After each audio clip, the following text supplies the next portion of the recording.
Belum lagi, acara mantap-mantap Muhammad, perempuan seksi-seksi. Nontonlah, lihat pengaruh kawan, ngeri enggak Bu? Nontonlah Muhammad, orang joget di situ. Apakah Rasulullah terpengaruh? Iya. Nah, jangankan salah Ibu lagi. Rasulullah terpengaruh Bu, bahaya enggak kawan yang buruk tuh Bu? Apa kata Rasulullah? Mau kalian jagain kambing aku? Ini sejarah yang sahih ini Bu. Mau kalian jaga kambing aku? Mau Muhammad, asal kau nonton biar kami jaga.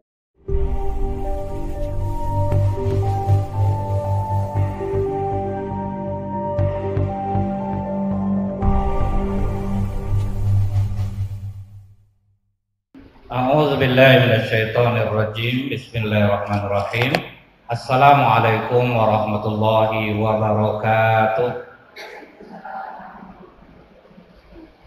Innal hamdalillah nahmaduhu wa nasta'inu wa nastaghfiruh wa na'udzu billahi min shururi anfusina wa min sayyiati a'malina may yahdihillahu fala mudilla lahu wa may yudlil fala hadiyalah. Asyhadu an la ilaha illallah wahdahu la syarikalah wa asyhadu anna Muhammadan abduhu wa rasuluh. Allahumma shalli wa sallim wa barik ala hadzal nabiyil karim wa ala alihi wa sahbihi ajma'in. Ibu Ketua Majelis Ilmu Komunitas Hamba Allah beserta pengurus yang saya muliakan, ibu-ibu Majelis Taklim Komunitas Hamba Allah yang senantiasa selalu istiqomah, suka dan duka, mudah-mudahan Allah kekalkan keistiqomahan ibu-ibu semua dan ibu-ibu tetap berada di jalan yang diridhai Allah. Amin ya rabbal alamin. Bersyukur kita kepada Allah dengan mengucapkan alhamdulillahirabbil alamin. Kita kembali dipertemukan Allah di majelis ilmu ini. Semoga setiap langkah kaki ibu menuju majelis ini dibalas Allah dengan pahala yang berlipat ganda. Bersolawat kita kepada Rasulullah Sallallahu Alaihi Wasallam dengan ucapan Allahumma sholli ala Muhammad wa ala alihi wa sahbihi wasallim. Semoga dengan banyak kita bersolawat, Allah nantinya akan memberikan izin kepada Rasulullah untuk memberikan kita syafaat di yaumil akhir kelak. Rasulullah Shallallahu Alaihi Wasallam itu Bu, di saat beliau berusia 12 tahun, dia ngomong ke pamannya, paman, carilah orang yang punya kambing untuk aku gembalakan. Jadi lihat Bu, umur 12 tahun Rasulullah itu sudah mandiri, tidak mau jadi beban keluarga Abu Thalib.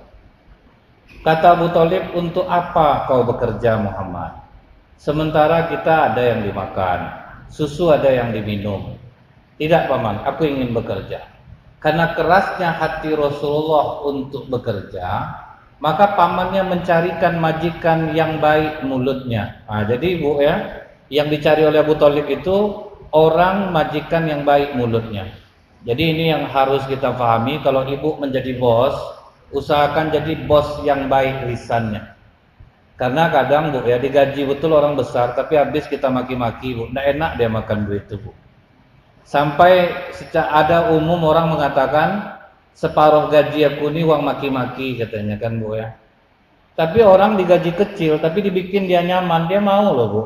Dia nggak digaji besar, bahkan dia bersedia pindah walaupun lebih kecil gajinya. Nah jadi bila ibu menjadi pimpinan, jadilah pimpinan yang berlisan baik, itu yang dicari Abu Thalib. Karena Bu, kalau tangan kita ini nampar orang, 3 hari hilang memarnya Bu. Tapi kalau mulut nampar Bu, bertahun Bu. Asal nampak muak pun nengok dia. Apa masalah Kak? Entahlah, pokok jijik aja aku nengok dia. Udah berapa lama Kak? Setahun? Setahun Bu. Gara-gara apa? Dibilangnya rambut aku berkutu. Tahu orangnya dia. Misalnya nih Bu, kena tampar mulut tuh Bu, bertahun. Nah, kalau tampar tangan Bu, selesai 3 hari hilang, maaf, lupa kita. Jadi dapatlah Bu, orang yang punya kambing. Bertanya orang ke Rasulullah ketika Rasulullah sudah menjadi Rasul, ya Rasulullah, apakah seluruh Nabi dan Rasul itu pengembala kambing? Kata Rasulullah, iya. Kenapa ya Rasulullah? Kambing mengajarkan kesabaran. Makanya Bu ya, orang yang berternak kambing dijamin kesabarannya tinggi karena seluruh sifat buruk manusia ada pada kambing. Kambing tuh Bu, tidak ada yang jinak tuh Bu. Dikasih dia makan daun pisang, pohon pisang tuh ditanduknya kan sama manusia tuh Bu. Waktu berutang tak tanggung ramahnya Bu, ditagih ngamuk, akan sama tuh Bu ya. Jadi semua sifat buruk manusia ada pada kambing. Makanya ibu kalau kurang-kurang sabar, peliharalah kambing. Tapi jangan di komplek ya Bu ya, ngamuk orang nanti. Ngamuk orang nanti. Pas ibu melihara kambing, Bu datang tetangga, Bu tolonglah kambingnya itu diikat Bu Saya dikatakan Ustaz Nazril untuk mengajarkan kesabaran. Ibu sabar, saya darah tinggi Bu. Kambing ibu mau mana beraknya, misalnya model itu ya Bu. Nah jadi Bu, waktu Rasulullah melihara kambing juga ada dengan pengembala-pengembala lain, kawan-kawannya sebaya umurnya Bu. Apa kata kawan-kawan Rasulullah? Muhammad, kau udah pernah enggak turun di Mekah? Belum lagi. Acara mantap-mantap Muhammad, perempuan seksi-seksi. Nontonlah, lihat pengaruh kawan, ngeri enggak Bu? Nontonlah Muhammad, orang joget di situ. Apakah Rasulullah terpengaruh? Iya. Nah, jangan kan salah ibu lagi. Rasulullah terpengaruh Bu, bahaya enggak kawan yang buruk itu Bu? Apa kata Rasulullah? Mau kalian jagain kambing aku? Ini sejarah yang sahih ini Bu. Mau kalian jaga kambing aku? Mau Muhammad, asal kau nonton biar kami jaga. Jadi kawan yang buruk itu Bu rela berkorban. Makanya banyak di kalangan laki-laki yang berhijrah stres jadinya. Waktu saya tidak sembahyang Ustaz, enak aja, duit untuk minum, untuk mabuk, untuk happy ada. Begitu saya berubah, anak saya sakit, minta bantu saya sama konsen dulu. Kalau untuk minum ada, tapi kalau untuk bantu anak kau yang tidak ada. Susah jadinya. Jadi siapapun yang menempuh jalan Allah Bu, dijamin susah makan hati. Makan hati kita Bu, berat. Tetapi kalau ibu berhasil, wa mislahum ma'hum rahmatan minna. Allah kembalikan semua sakit hati ibu itu menjadi kebahagiaan. Makanya berat Bu. Nah salah satunya masalah kawan. Nah jadi Rasulullah akhirnya apa Bu? Pergi nonton. Cuman, ini ada cumannya Bu. Rasulullah dijaga oleh Allah. Belum sampai ke tempat acara TikTok tuh. Ini kan TikTok masa lalu kan gitu ya Bu ya. Joget apa udah ada zaman dulu Bu, TikTok tuh. Cuman enggak berkamera aja, enggak ada aplikasinya, itu aja sebetulnya. Aplikasi enggak ada.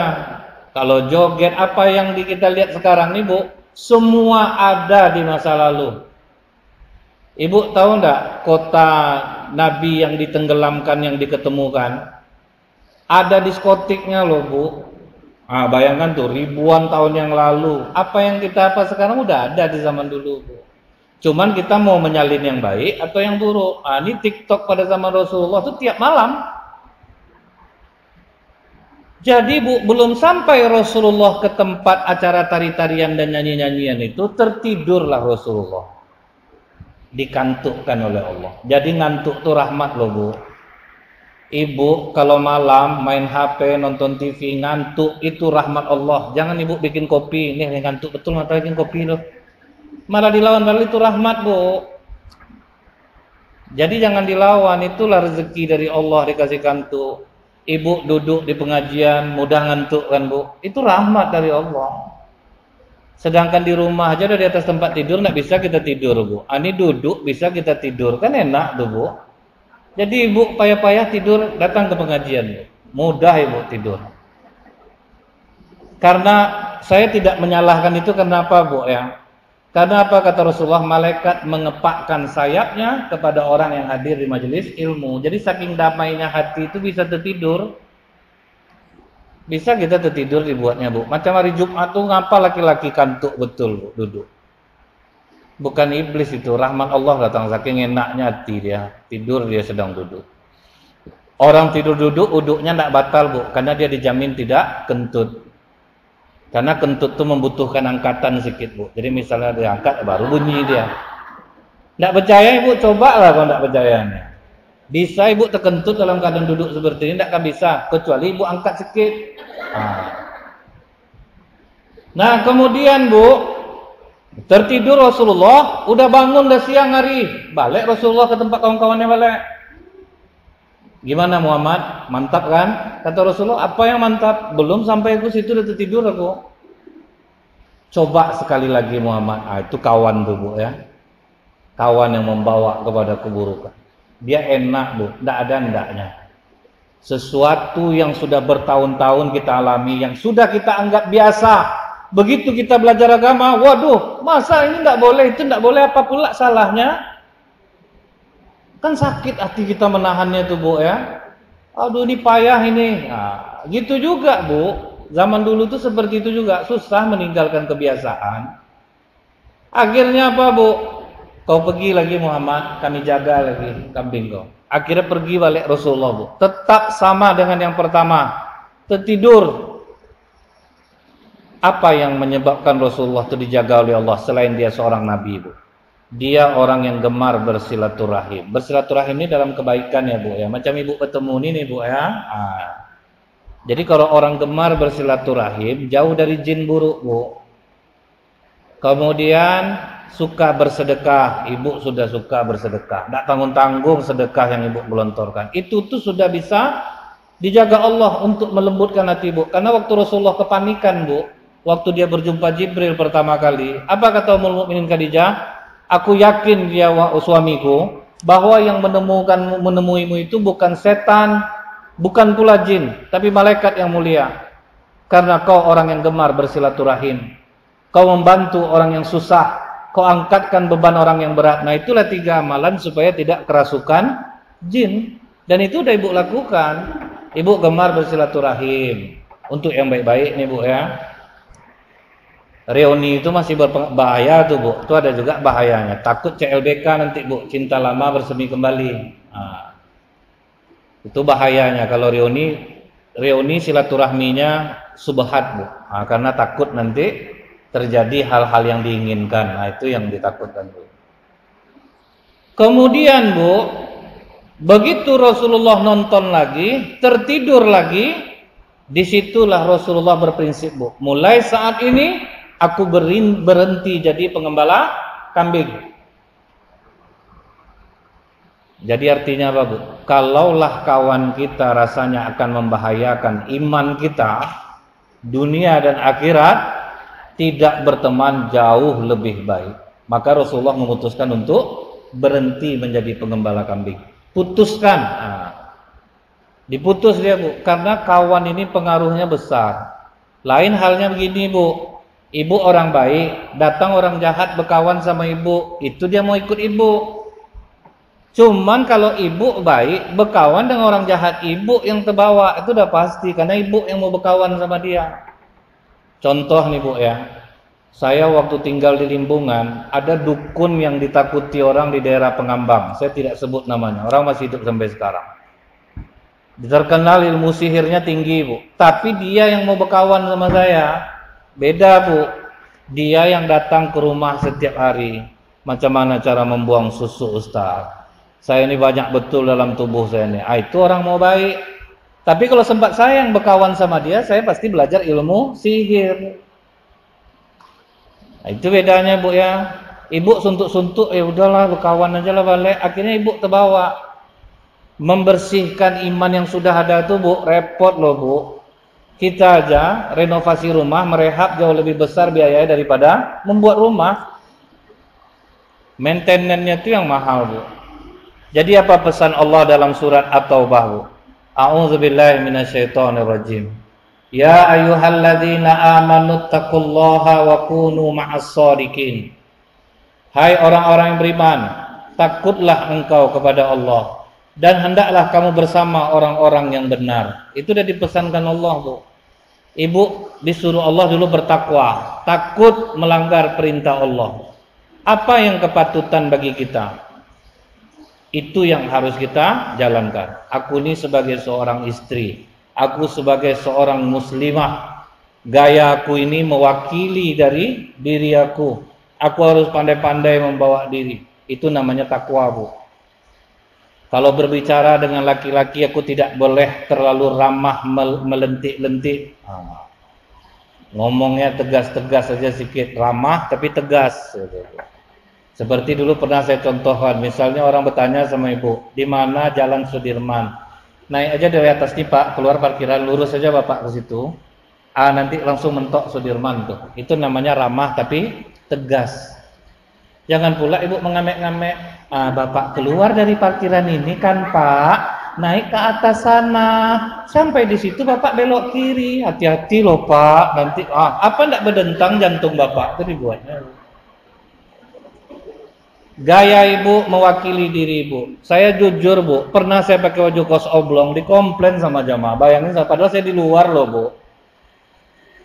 Kan di luar kadang kan pakai kos oblong, pengen pakai celana jeans, rupanya enggak pantas lagi menurut jamaah. Saya nggak mau lagi pakai bu.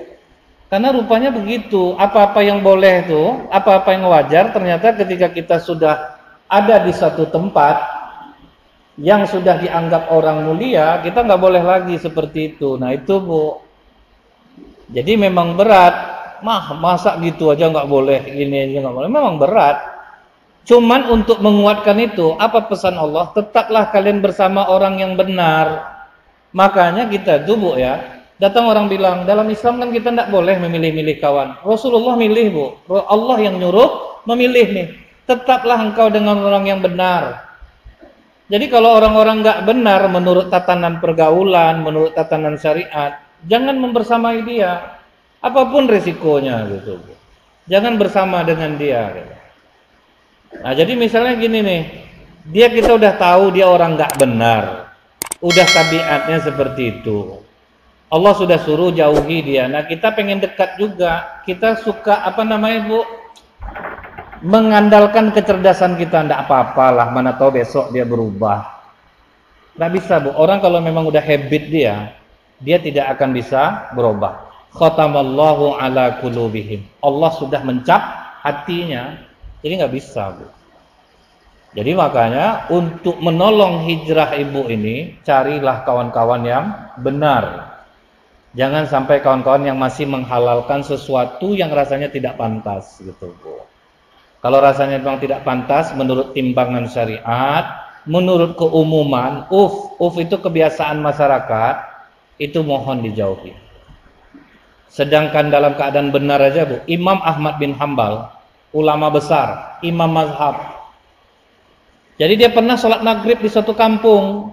Kebiasaan dia antara azan dan iqamah maghrib itu sholat sunat. Rupanya orang kampung sana nggak ngamalkan itu bu. Maka Imam Ahmad meninggalkan kebiasaan itu. Walaupun kita hebat bu, tapi kalau menentang adat kebiasaan tempatan jangan dibuat. Jadi jangan kita, kan benarnya memang seperti ini, nggak boleh. Apa yang menjadi kebiasaan masyarakat di sana dan tidak bertentangan dengan syariat. Ini kalau udah jelas bertentangan bu. Misalnya nih, ini maaf bicara bu ya. Ibu TikTok untuk pribadi ibu lantak lah bu. Mau goyang seperti apa ibu, mau kayang kaki ke atas kepala di bawah serahlah. Tapi kalau untuk diupload jangan. Itu tidak memenuhi norma kepatutan. Nggak usah agama dulu bu. Norma kepatutan aja di masyarakat bu ya. Apalagi kalau suaminya diam, waduh itu luar biasa tuh bu. Kalau suaminya diam itu luar biasa. Nah jadi itu sudah melanggar norma kepatutan gitu, bukan norma agama. Nggak usah kita norma agama, lu kepatutan aja udah kena. Jadi saran saya bu, ibu berusahalah tetap berkawan dengan orang yang benar. Nah, ibu bertakwa, cari kawan yang benar, baru bisa mempermudah hijrah kita bu. Kemudian bu, apa kata Rasulullah SAW? Seseorang yang duduk berteman dengan orang soleh dan orang jelek, bagaikan berteman dengan pemilik parfum dan pandai besi. Jika engkau tidak dihadiahkan parfum olehnya, engkau bisa membeli darinya dan minimal dapat baunya. Kalau kita berteman dengan orang penjual minyak wangi, duduk juga kita situ bu, dapat juga ngetes agak sedikit bu ya. Ada aroma baru nih ya, harum juga ibu jadinya bu. Sampai bingung orang apa aroma parfum ibu, di tangan beda. Nanti datang lagi coba tes di sini, beda. Sudah tuh yang di sini, ibu ini kanlah beda lagi sampai panik orang bu, apalah aroma parfum ibu. Perempuan bukan tidak boleh pakai parfum, tapi mesti soft. Dia tidak boleh terang keluar. Itu. Dia nggak boleh terang keluar. Karena aroma parfum tuh bu, kuat rekamannya bu. Ibu aja berselisih dengan orang, ini parfum aku waktu SMA. Ada enggak pernah seperti itu bu? Itulah kuatnya. Sempat mantan ibu dulu. Pas lewat bawa bapak bu, parfumnya sama. Di mana lah Bang John nih sekarang? Misal gitu ya bu ya. Terbayang dia bu. Kuat dia ingatan itu kalau di parfumnya. Sementara kata Rasulullah, adapun berteman dengan pandai besi, jika engkau tidak mendapati badan atau pakaianmu terbakar, minimal engkau dapat baunya yang tidak enak. Duduk aja kita bu. Saya ingat kalau kita membakar gear rantai, itu kan kita duduk di sana bu ya. Apinya terbang kemana-mana, baunya jauh aja kita dapat. Makanya itulah bahayanya kita bergaul dengan orang buruk. Ibu bergaul dengan orang buruk bu, akhirnya ibu yang susah hidup ibu. Karena orang nengok, dia berkawan sama siapa tuh, nggak usah lagi sama dia. Sama aja orang tuh berdua, padahal ibu nggak ada seperti itu. Akhirnya ibu kebagian.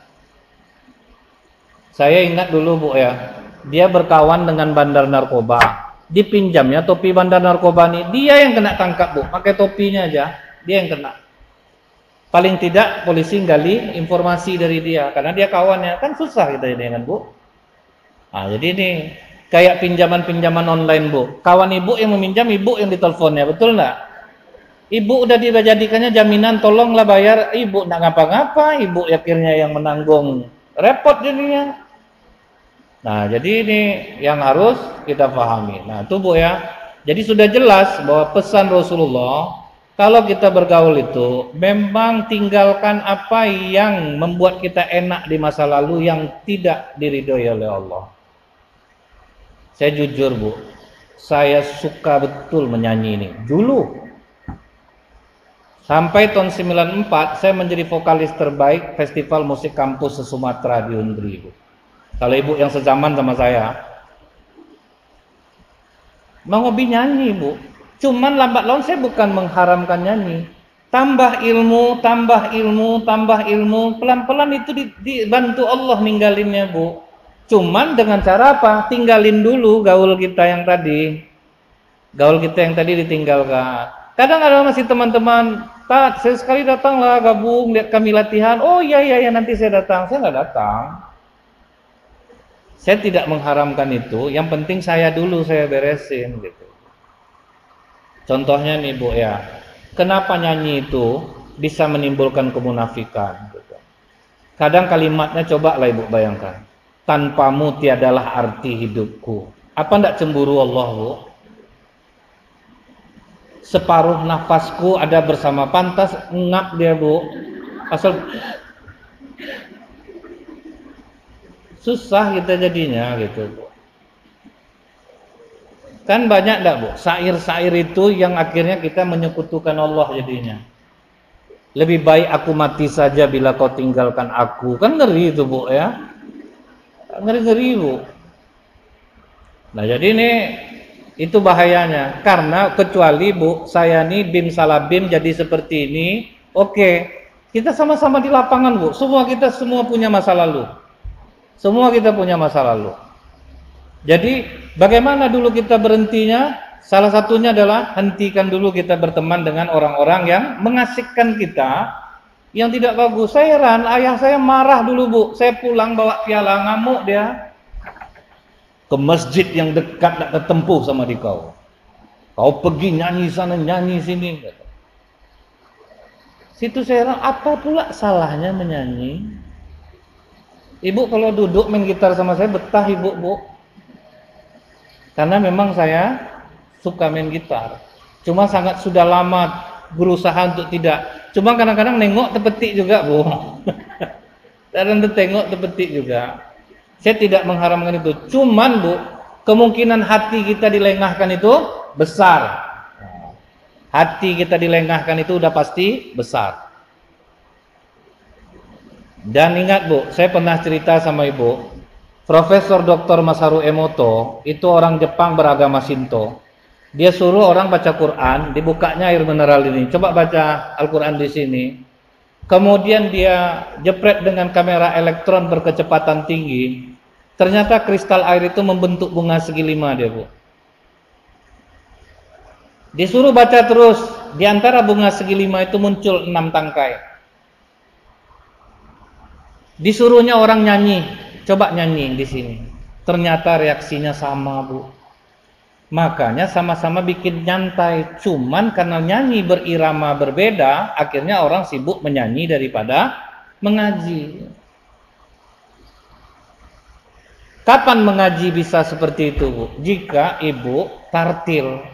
Seperti yang ibu pelajari, saya lihat di akun Mimitia belajar tahsin. Itu kan lambat tuh ya, Bu ya. Nah, itu tuh yang bisa membuat kristal darah bagus, Bu.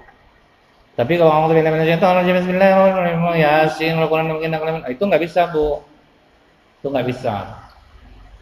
Nyanyi enaknya karena slow nggak, Bu? Itu deh. Jadi makanya, Bu, bahayanya tuh di situ gitu, Bu. Bahayanya tuh di situ gitu. Akhirnya bukan malah selesai masalah, malah nambah masalah jadinya gitu, Bu. Ibu galau, ibu putar lagu galau, Bu. Rintik-rintik lah di mobil tuh, Bu. Andaikan aku dulu tidak bersamamu, itulah kalimatnya, Bu. Tentu aku tidak sesakit ini, ya kan gitu ya, Bu ya. Dia lagi berantem sama suaminya, Bu, putar lagu-lagu macam itu gitu, Bu ya. Menyesal aku mencintaimu gitu kan, Bu ya. Udah. Tambah muak dia nengok suami jadinya kan, Bu ya. Tapi coba, Bu. Ibu sedang bermasalah. Ibu zikir aja, Bu. Astaghfirullahalazim alladzi la ilaha illa huwal hayyul qayyum wa atubu ilaih. Seselo itu, Bu, ibu akan berlinang juga air mata, cuman ada kesejukan di sana. Itu aja bedanya, Bu. Ini dibantai macam nge-rap baca Al-Quran, Bu. Gimana mau dapat ya, Bu? Rasa tuh nggak dapat. Nyanyi itu karena slow maka dapat. Ingat tuh, Bu ya, reaksinya sama. Makanya kata apa Profesor Dr. Masaru Emoto, dalam tubuh kita 75% air. Jadi kalau orang sering baca Quran, kristal darahnya akan bagus. Gitu juga dengan nyanyi. Kan bahaya jadinya tuh, Bu ya. Cuman yang satu membahayakan. Yang satunya membahayakan. Saya salut, Bu, kumpulan orang-orang seni Pekanbaru, penyanyi-penyanyinya. Mereka buat kajian dan mengundang saya. Mereka bilang, Ustadz terus terang aja Ustadz ngomong, kami ini udah tua-tua. Itu, Bu, orang memang di insan seni gitu. Kami pengen ilmu, Ustadz. Ustadz jangan malu-malu, sampaikan aja. Kalau memang nyanyi ini buruk, Ustadz sampaikan aja. Kan enak gitu ya, Bu, karena kami merasa, Ustadz. Nah, akhirnya pengakuan dia sendiri, Bu. Kami merasa, Ustadz, gara-gara nyanyi kami orang berjoget. Gara-gara nyanyi kami orang minum, gara-gara nyanyi kami orang seks bebas. Saya mengatakan apa, Bu? Kadang nyanyi ini, Bu, tidak ada peri kemanusiaannya, Bu. Dia nyanyi, Bu ya. Nyanyinya sedih, Bu. Baru sekarang, oh aku rasakan tak punya istri rasanya kesepian. Kan itu ya. Orang joget, Bu. Betul enggak, Bu? Orang menderita, Bu, orang joget. Ngeri enggak lagu tuh, Bu? Hilang rasa simpati, Bu. Betul atau tidak, Bu? Orang nggak mau tahu masalah kau lah. Yang penting kami joget. Itu, Bu ya.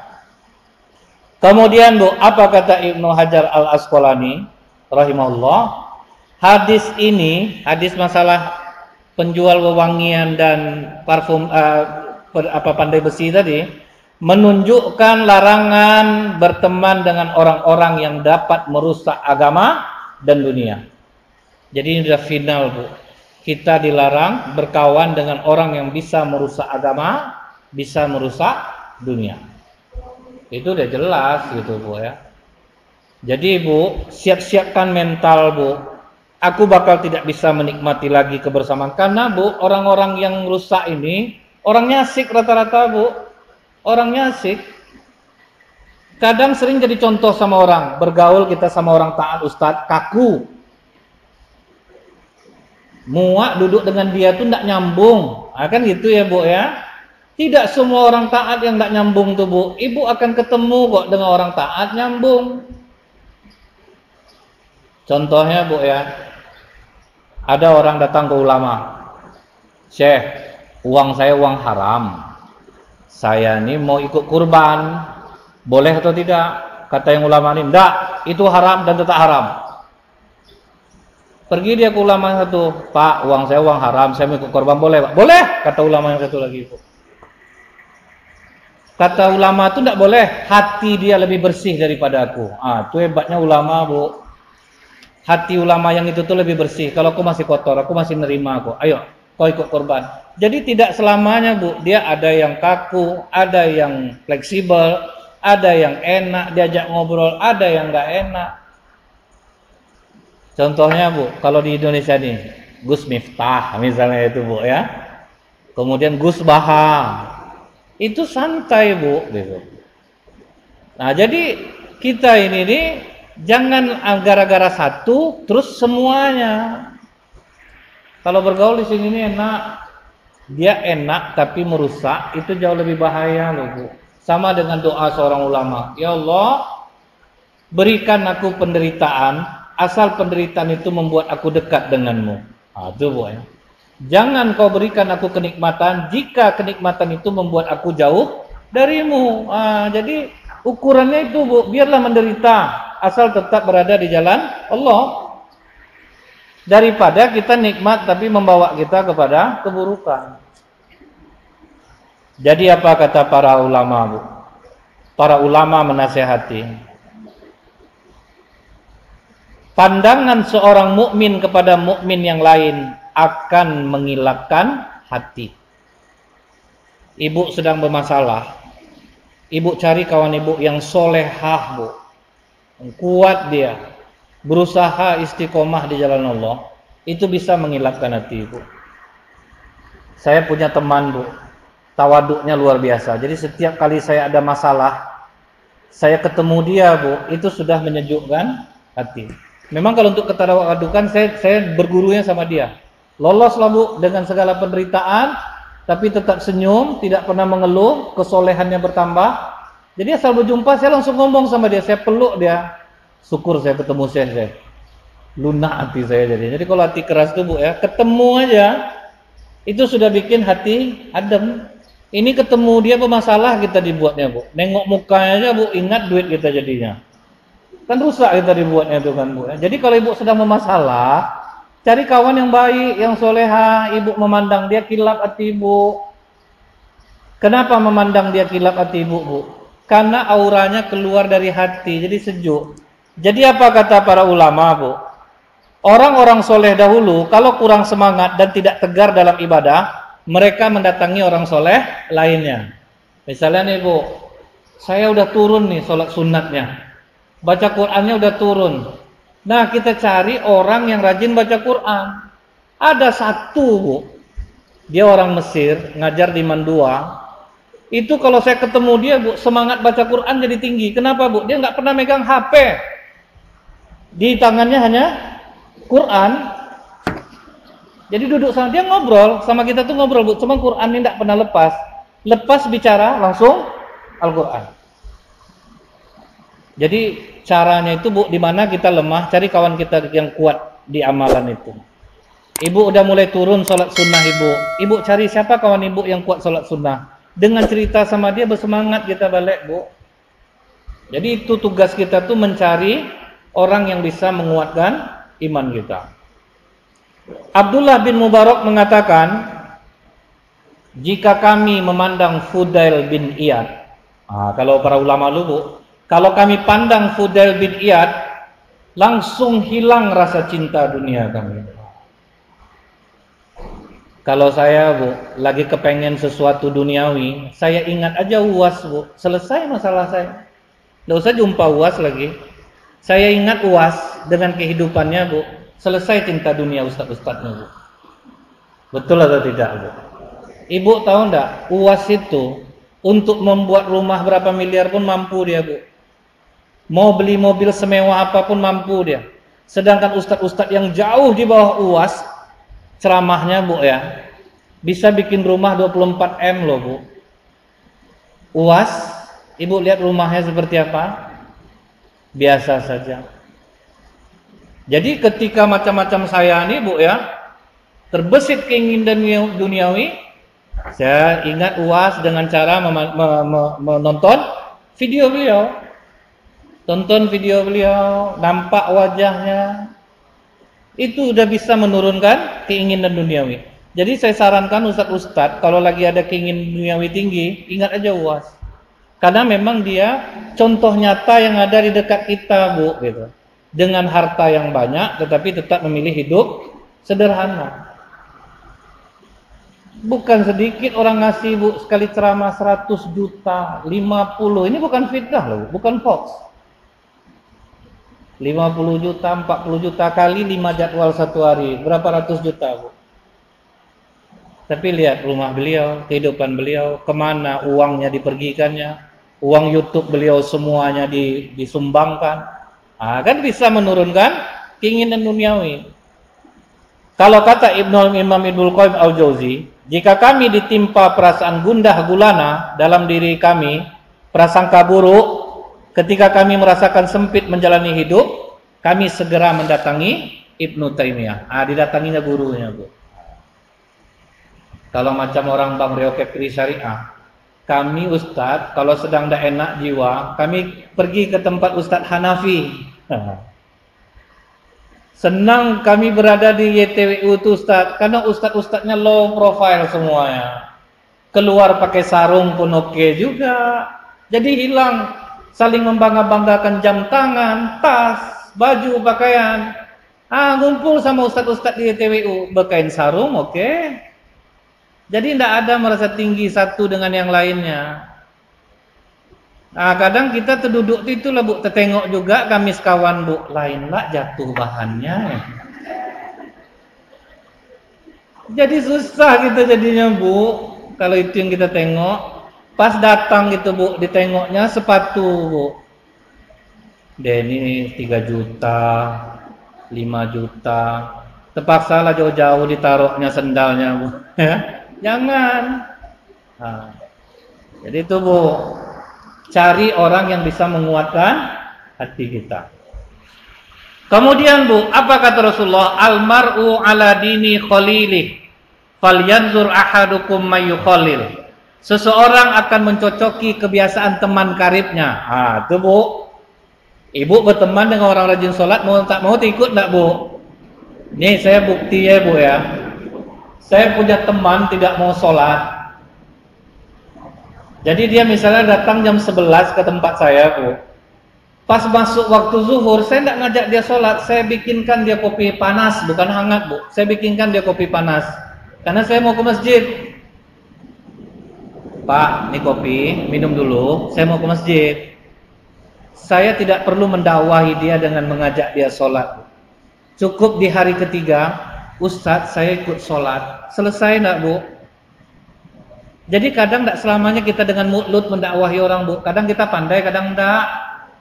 Kadang kalau kita Bu, bukan bidang kita, pas kita ngasih tahu orang sakit hati orang Bu. Deka payah betul hidup sekarang, makanya rajin sholat duha. Kan sakit hati dengarnya Bu. Karena itu bukan bidangnya. Kita ini masing-masing udah ada bidang. Ibu sebagai pendengar, jangan ibu ceramahi orang ya Bu ya. Ibu pendengar, ibu jangan nyeramahi orang. Karena caranya berbeda Bu. Caranya berbeda. Dulu ingat saya Bu ya, perempuan suka ke diskotik, suka nyabu. Dia nanya ke saya, Ustadz, saya ini masih nyabu, saya masih ke diskotik, gimana kalau sholat? Pokoknya ukur aja mabuknya Bu. Misalnya mabuknya berapa jam, nanti pas masuk waktu sholat, ibu sholat. Bentuknya saya tidak melarang kan Bu. Tapi dengan itu Bu, lama-lama berhenti sendiri enggak Bu? Dia susah mengira-ngiranya, ini mabuknya berapa jam. Saya ingat itu cara Buya Hamka Bu. Ada ibu-ibu nanya, Buya boleh enggak kita pakai kutek? Boleh Bu, yang penting setiap mau sholat ibu wudhu dikikis. Artinya apa Bu? Kalau kita sholat dilarang gitu Bu. Kecuali pas ibu haid baru pakai kutek nggak apa-apa. Jadi cara Buya Hamka itu dia kalau ibu sesama ibu susah karena bahasanya pasti berbeda Bu. Bahasanya akan berbeda. Nah Imam Al-Ghazali rahimahullah, apa kata Imam Al-Ghazali Bu?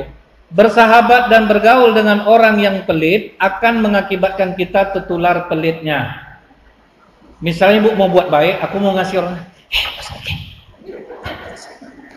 modus tuh, nggak jadi Bu buat baik gara-gara dia Bu. Ketularan nggak Bu? Nah ini kayaknya nyata nih.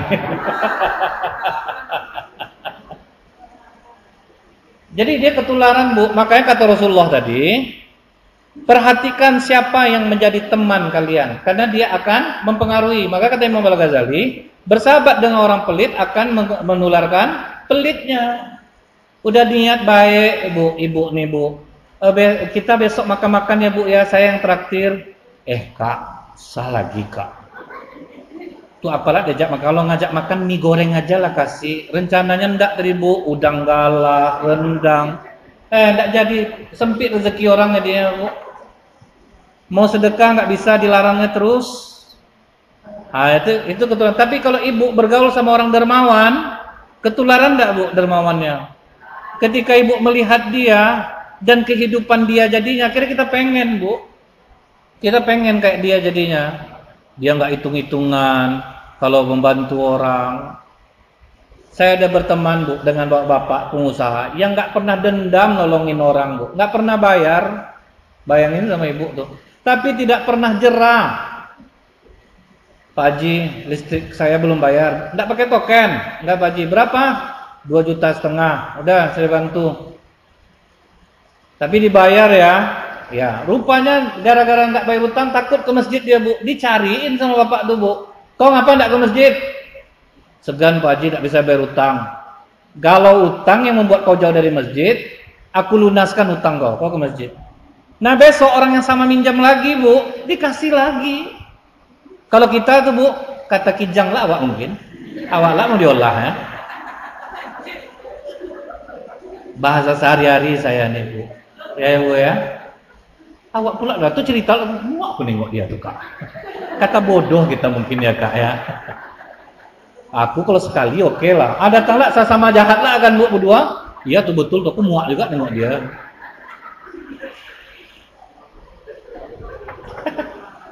Sehari-hari ya kayak gitu ya Bu ya. Kadang-kadang memandang orang macam itu. Sama Bu ya, saya pernah melihat kalau tetangga lagi ribut Bu, dia gendong anak dari dalam Bu. Dia kepo sebetulnya.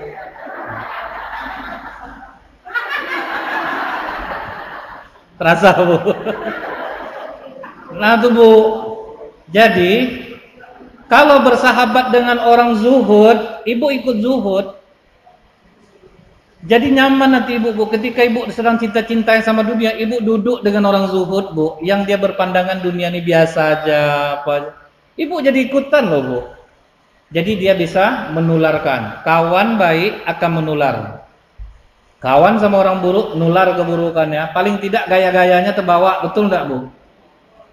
Ibu lama berkawan dengan orang, bahasa sama.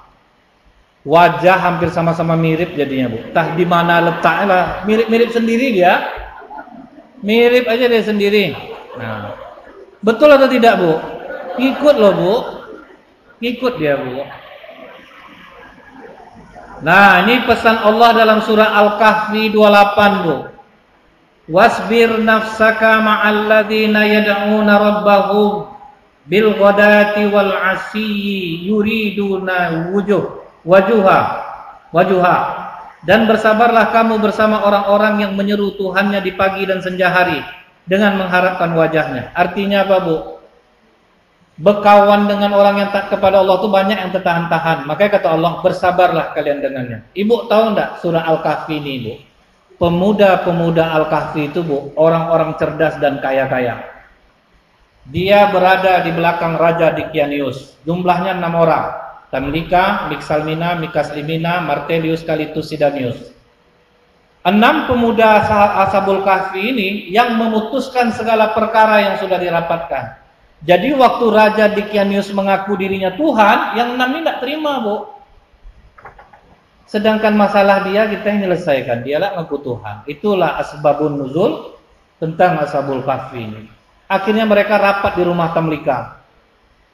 Kalian mau tidak meninggalkan segala kekayaan kita? Karena fasilitas negara banyak nih, Bu, dapat. Mau Tamlika? Kalian mau mencari Allah yang satu? Mau. Tapi kalian siap kehilangan dunia? Siap. Akhirnya mereka lari dari kerajaan, Bu. Meninggalkan segala kekayaannya. Sakitkah mereka? Sakit, Bu. Tidak pernah jalan, luka-luka kaki lari. Nah, itu, Bu, Ashabul Kahfi. Menyelamatkan imannya. Jadi makanya kalau ibu di jalan Allah itu udah pasti berat, Bu. Karena apa, Bu? Sifat ujian itu dia ujian, musibah, azab itu beda, Bu. Kalau azab hanya khusus menimpa orang-orang kafir. Contohnya, waktu zaman Nabi Nuh dan kaumnya selamat dari banjir, kaumnya enggak, yang lain kan ya, Bu ya. Jadi Nabi Nuhnya selamat. Nabi Lut waktu dihukum, dia ada di sana tapi dia selamat, kaumnya enggak. Jadi azab itu hanya khusus menimpa orang kafir. Musibah itu bisa kena orang kafir, bisa kena orang baik. Contohnya Covid. Yang soleh kena, yang enggak soleh kena juga musibah. Cuman musibah itu kita yang undang. Nah, itu bedanya, Bu. Ditebang pohon, banjir, yang salah siapa? Kita yang undang. Gaji ibu 3 juta, kredit mobil 8 juta sebulan. Ibu yang undang musibah atau enggak? Ibu lah ngundang. Jadi kalau musibah itu lebih banyak kita yang buat. Ujian itu, Bu, berat bagi orang munafik. Dia sama-sama Islam nih. Ujian itu untuk sama-sama Islam, tapi berat bagi orang munafik, ringan bagi orang beriman. Ujian itu dia mesti berat, tetapi bukan yang mustahil. Ringan bagi orang beriman, sedekah. Ringan bagi ibu, bagi orang munafik berat enggak, Bu? Beratlah. Datang ke majelis ilmu bagi orang munafik berat enggak, Bu? Berat. Bagi ibu yang beriman enggak. Contohnya bisa kok. Padahal mungkin kalau ditanya salah satu, banyak acara ibu yang lain daripada ini lagi. Ada yang menghasilkan uang, meninggalkan itu, anak, apalagi, Bu, suami. Ada yang nunggu di mobil mungkin. Enggak ada ya, Bu ya? Enggak ada yang nunggu. Berat loh, Bu, meyakinkan suami ikut pengajian. Tapi kata suaminya, Bu, aku suka nengok ada pengajian ini. Coba kok makin banyak pengeluaran aku jadinya. Waktu enggak berjilbab dulu sedikit pengeluaran aku. Semenjak bergamis ini harga atasannya aja udah beda. Tambah gamisnya, tambah apa? Ujiannya berat. Nah, makanya kata Allah dalam ayat ini, bersabarlah kalian dengan orang yang menyeru Tuhannya. Jadi ibu sabar-sabar, Bu. Ibu pasti sekarang ini banyak masalah. Dengan berhijrah banyak yang kena. Kawan-kawan menjauh, macam-macam lah, Bu. Hijrah itu, semua kisah hijrah itu sama, Bu. Berat semuanya. Tapi Ibu nikmatilah itu. Yang penting apa, Bu? Jaga sholat awal waktu, mau suka ataupun tidak. Sholat tuh, Bu, mau Ibu ikhlas, mau tidak, lakukan. Maupun Ibu tidak ikhlas, dengar ceramahnya aja, Bu ya. Tidak ikhlas aja Ibu tetap terhitung pahalanya loh, Bu. Makin benci Ibu dengar isi ceramahnya, Bu, makin besar pahala Ibu. Karena berat penderitaan Ibu jadinya. Kadang Ibu merasa gini, Bu, kok macam aku yang kena dari tadi ya. Ini pasti ada titipan-titipan pengurus ini. Padahal enggak ada, Bu. Cuman yang namanya kita ngaji, pasti ada yang kena. Langsung kita buruk sangka, ini pasti pengurus nih. Aku udah muak nengok dia tuh dah. Dari tadi ceramah Ustaz tuh aku aja kena. Masalah sholat lah, pasti aku nih. Padahal enggak, Bu. Karena ujian perempuan untuk sholat itu berat. Makanya salah satu amalan yang membuat perempuan mudah masuk surga, menjaga sholat 5 waktu. Sedang nonton, Bu. Daster jadi gini-gini, kan enggak juga bergerak, Allah. Tetap juga mata ke situ. Nak, mama mau sholat, jangan kecilkan TV. Itu heran anaknya, Bu. Kenapa enggak dikecilkan TV, Mak? Nanti enggak tahu lah mama udah sampai mana filmnya. Lupa sambil dengar. Kemudian, Bu, apa untungnya kita berteman dengan orang baik? Dia mengingatkan kita untuk beramal soleh. Dia mengawankan kita saat kita terjatuh dalam kesalahan dan kesedihan. Contoh nih, Bu, ya. Tidak usah ibu bergaul sama orang buruk lagi, Bu. Orang yang salah beramal aja ibu bergaul, Bu. Udah susah.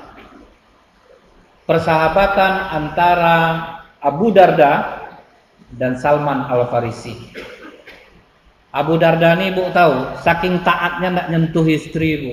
Nah, itu, Bu, ya. Bukan tidak terjadi di zaman Rasulullah. Orang kebangetan taatnya, tidur sama istri pun tidak mau, Bu. Nah, ini kan orang yang jangankan bergaul dengan orang yang salah beramal aja ngeri loh, Bu. Salah taatnya tuh tidak menerima tamu. Kemudian hari-harinya dihabiskannya hanya untuk ibadah. Rasulullah udah curiga, Bu.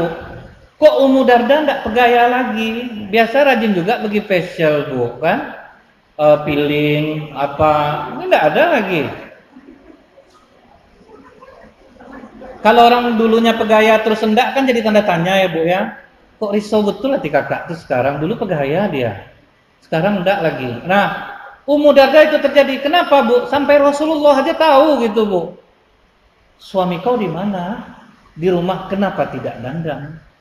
Ayo, Bu, ya. Dandan itu perlu, Bu. Lawan ibu berat, Bu. Lawan ibu berat.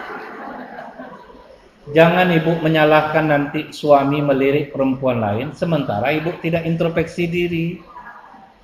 Sedangkan udah berdandan aja ibu, Bu, bisa aneh-aneh kelakuan dia, apalagi tidak gitu, Bu. Ibu udah dandan, udah jadi istri soleha, Bu. Minum dituangkan apa semua. Walaupun dalam hati ibu dia ikut tekak kepala kau nanti. Oh, kesal, Bu, ya. Itu aja udah ibu buat, masih bisa dia macam-macam gitu. Makanya Rasulullah itu sangat memperhatikan itu gitu. Sampai apa kata Ibnu Abbas, Bu? Wahai para suami, berdandanlah kalian sebagaimana kalian ingin istri kalian berdandan untuk kalian. Jadi bukan istri aja, Bu. Laki-laki pun gitu juga gitu. Cuman bedanya enggak pakai makeup macam ibu, enggak berlipstik, gitu aja, Bu. Nah, jadi ditanya Rasulullah, suami di rumah, iya, kenapa ndak dandan? Apa pengakuan Ummu Darda, Bu?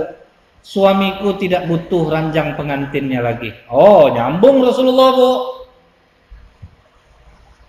Pas pula Salman ada, ya Rasulullah, aku mau ke rumah Abu Darda. Oh ya udah, silahkan.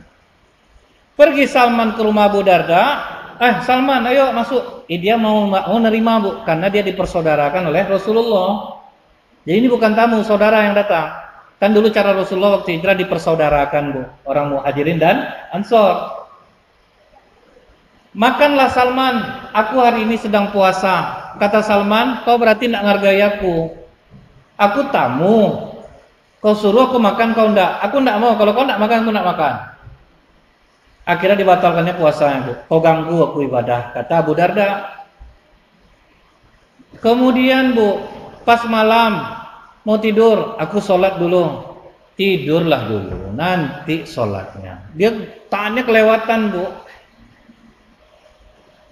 Pas besoknya dia mau sahur, jangan sahur, aku ada di rumah nih, tidak usahlah puasa dulu. Kau akan aku adukan kepada Rasulullah, kata Abu Darda. Ngadulah. Dia ngadu ke Rasulullah, Bu. Aku mau ibadah, digangguin Rasulullah.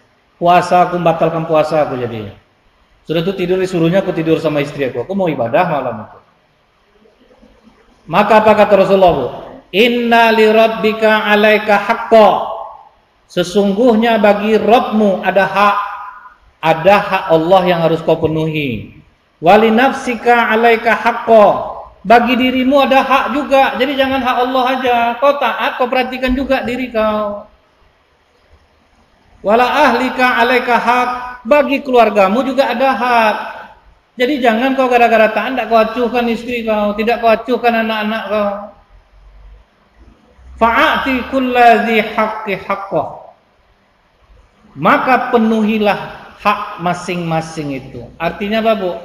Taat iya, pedulikan kesehatan tubuh ya juga, kesenangan tamu datang berteman ya juga, istri anak-anak perhatikan juga.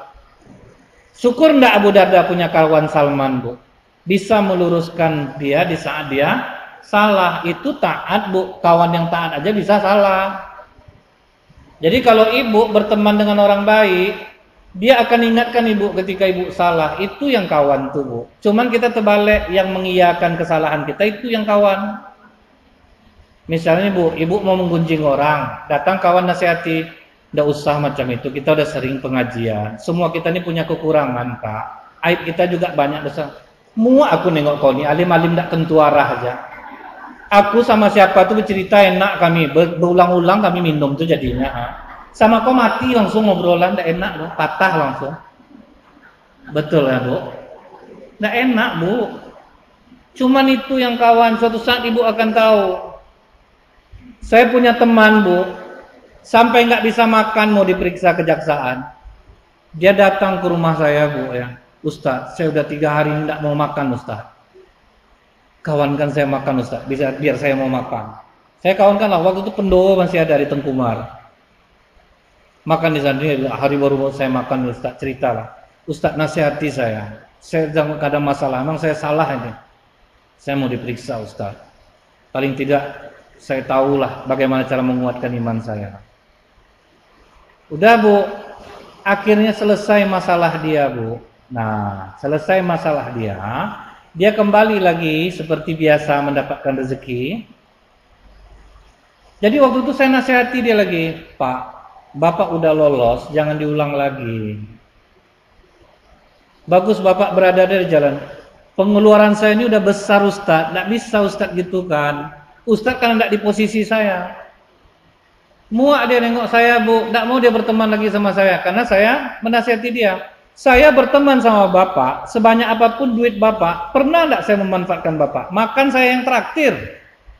Saya tidak ingin, Bu, berteman sampai memanfaatkan kedekatan kita dengan orang lain. Kalau kita kan gitu ya, Bu, ya, dekat sama orang, pejabat misalnya, sampai suami pun tidak diacuhkan kadang-kadang tuh, Bu. Misal pejabat datang ke rumah dia, Bu, suami minta makan, dek makan.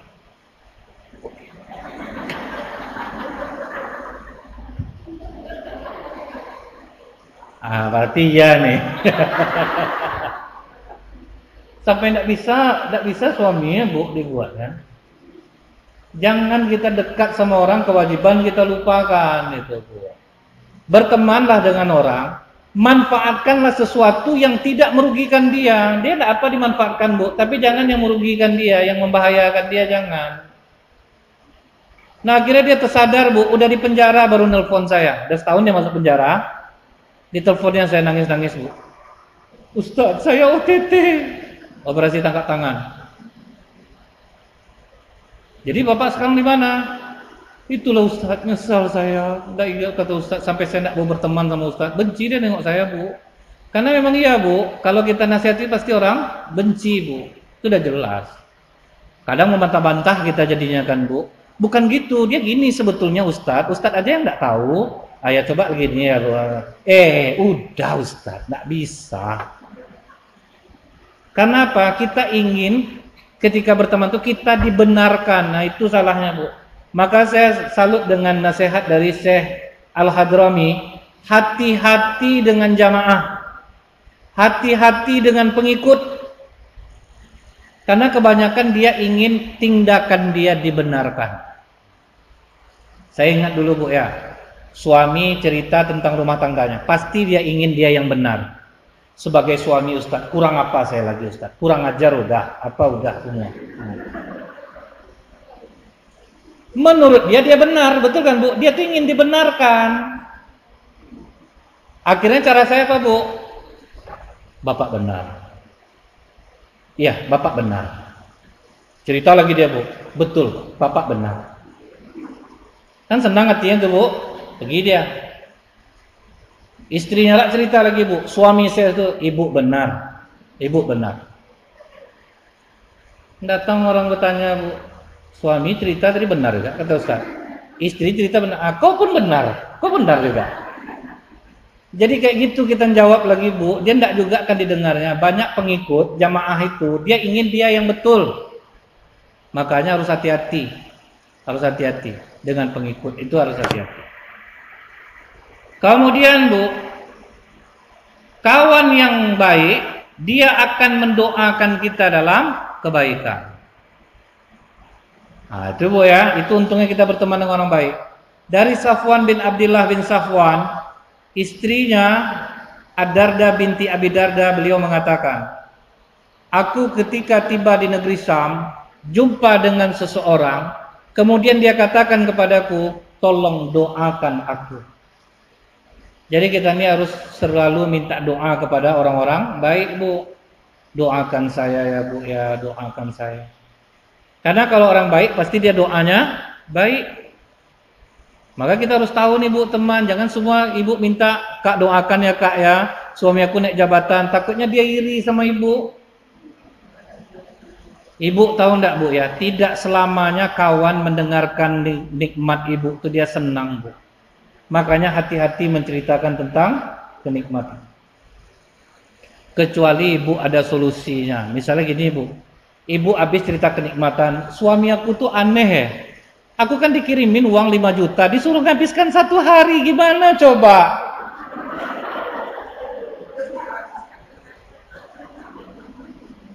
Ada lagi butuh enggak ke kawan? Itu baru ada solusi Bu. Ibu dapat nikmat, orang kebagian. Kak pinjamlah dulu aku 3 juta Kak. Oke, nih aku masa lagi enggak perlu. Baru mau orang mendengar ibu, ini udah meninggi-tinggi Bu. Heran aku suaminya tuh dikasih 5 juta disuruh habiskan, bingung aku nghabiskannya. Ayolah Kak makan kita, endaklah emas lah aku beli supaya cepat habis. Apa enggak sakit hati orang dengarnya Bu? Jadi kita itu kalau menceritakan nikmat, tengok-tengok dulu Bu. Tidak semua teman tuh Bu, dia alhamdulillah hati sakit dengarnya Bu. Karena takutnya gini Bu, suami ibu baik, suami dia enggak Bu. Jadi yang dibayangkannya suami ibu. Didoakannya, ya Allah pindahkanlah kasih sayang suaminya kepada. Jadi ingat ya Bu ya, hati-hati Bu. Kawan ini kadang Bu alhamdulillah di mulut, hatinya sakit. Makanya hati-hati menceritakan tentang kenikmatan. Jadi kalau kawan yang baik Bu, dia akan doakan baik untuk ibu. Kenapa kata Rasulullah sallallahu alaihi wasallam? Sesungguhnya doa seorang muslim kepada saudaranya di saat saudaranya tidak mengetahuinya adalah doa yang terkabulkan. Ibu tidak tahu Bu, pas ibu jumpa saya, Ustadz doakan saya, terkenang saya Bu, saya doakanlah ibu di dalam doa saya. Ibu tidak tahu, doa saya makbul Bu, padahal bukan untuk saya. Karena untungnya apa Bu? Apabila kita mendoakan orang tanpa diketahui orang itu, apa yang kita doakan akan kembali kepada kita. Kan enak jadinya Bu. Ibu mendoakan kawan ibu kaya, apa kata malaikat? Kau pun akan mendapatkannya. Kan enak kita Bu. Selama ini kenapa kita susah untuk menjadi kaya berkah tuh Bu? Karena kita iri nengok kekayaan orang. Akhirnya dianggap Allah kita benci kaya. Banyak duitnya kayak Allah, kau tidak menipu apa lagi? Dari mana lah dia dapat lagi? Berarti kan benci dengan kekayaan. Nah, itu maksud akhirnya membalik ke kita Bu. Walaupun berduit, hati risau juga jadinya. Kemudian lagi Bu, teman dekat akan dibangkitkan bersama-sama kita di hari kiamat. Jadi apa kata seorang sahabat? Ya Rasulullah, ada seseorang yang mencintai suatu kaum, tapi dia tidak pernah berjumpa dengan mereka. Kata Nabi, setiap orang akan dikumpulkan bersama orang yang dia cintai. Ibu sering menyumbang ke panti asuhan. Ibu cinta sama mereka, tapi ibu tidak pernah berkumpul dengan mereka, ngirim duit aja Bu. Maka besok anak-anak yatim itulah yang meminta berkumpul bersama ibu. Dia yang memintakannya Bu. Untuk para donatur, para penyumbang, bersama orang-orang yang dicintai. Itu anak-anak yatim itu kan cinta jadinya sama ibu deh. Kalau tidak adalah ibu-ibu KHA nya, makan kita di apa namanya Bu, makannya diatur, dijadwal. dengan dapat bantuan dari KHA, makan bisa 4 kali 5 kali sehari Bu. Misalnya seperti itu Bu ya. Dia tuh cinta dia sama ibu jadinya. Tentu dia ingin berkumpul sama ibu. Nanti di akhirat dia akan senang berkumpul. Nah makanya Bu, misalnya nih ibu ngirim ke Palestina, ibu cinta sama orang Palestina.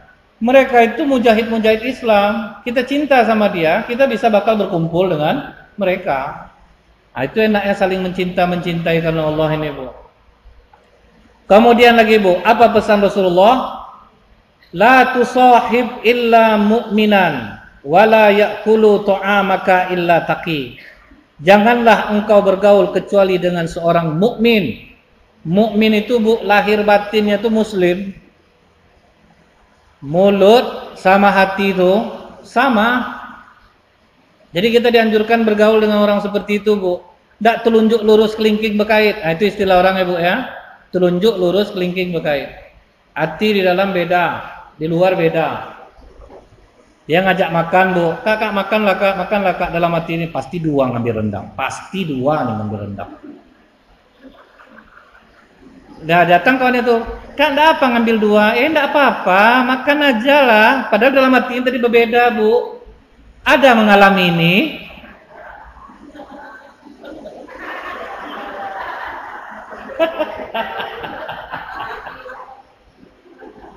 Kita tuh sering terpaksa Bu mengatakan enggak apa-apa tuh, betul enggak Bu? Sering terpaksa gitu Bu. Kak, aku 1 ya Kak ya. Iya, enggak apa-apa. Padahal hati sakit Bu, gitu kan? Kemudian apa kata Rasulullah Bu? Wala ya'kulu ta'amaka illa taqi. Janganlah orang yang memakan makananmu selain orang yang bertakwa. Itu pesan Rasulullah Bu. Kalau bisa ibu neraktir orang-orang yang bertakwa Bu, baru lengket ke ibu, baru cepat ibu berubah. Itu mempercepat jalan ibu bisa menuju Allah. Kalau orang takwa yang ibu kasih makan, dia sholat, dia baik. Imam Syafi'i berpesan apa Bu? Kalau orang dermawan yang mengundang kalian makan, banyakkan makan kalian. Karena makanan itu akan menjadi obat bagi kalian. Tapi kalau orang pelit ngajak kalian makan, sedikitkan makan kalian. Karena makan itu akan menjadi penyakit di tubuh kalian. Jadi kalau ibu ada asam urat tinggi, diabetes, takut Bu, makan duit siapa ibu beberapa hari ini. Kalau ada yang enak badan ibu beberapa hari ini, berarti ibu sudah ngajak makan orang yang bertakwa. Itu Bu ya. Kalau orang bertakwa ibu ajak makan, enak jadinya. Ibu tahu enggak Bu, betapa sedihnya hati Rasulullah. Ini yang terakhir, saya potong saja.